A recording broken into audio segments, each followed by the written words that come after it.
Aí eu fui desenhar a roupa que eu tava, o meu cabelo, não sei o que. Depois eu fui perceber que eu desenhei tudo invertido, eu enxergo no espelho. Então, assim, a estampa da blusa tá completamente ao contrário. Eu olhando pra Camila tarada, olhando pro espelho dela. Tinha que ser já tudo. Passado essa porra. Ela vai se arrumando lá, vai olhando pra bunda da Camila.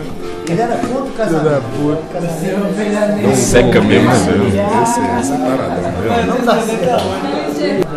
Vai pra olhar de novo. Olha de novo, velho. Tem cara. Você vai dar uma outra olhadinha.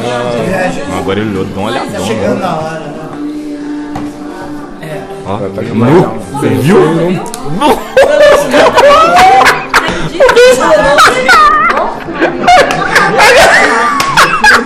Ei, aqui, quem que chama?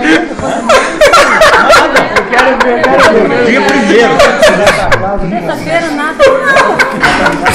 Quero ver isso aí. De lá eu te ligo, ó, cheguei. Não, não liga ao som. Mas eu desejo que você chegue. Tá preocupado?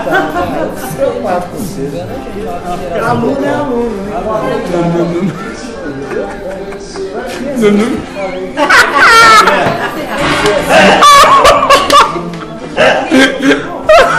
Ai, tá claro. Eu já vi que ninguém vai dormir hoje. Então vai ficar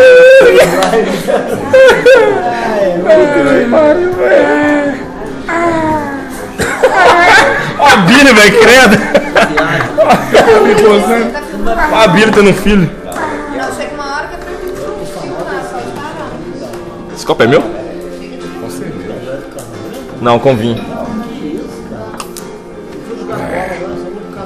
Paulo, os alunos da sala, o que você me imita? Mas esse trampo é ótimo, filho. A Letícia. Pega a corte de feijão ali, ó. Se lá pra se estragar a moto lá, você tá. Eu não abro. Tá no meio Carmelito. Quem que você não imita? Eu.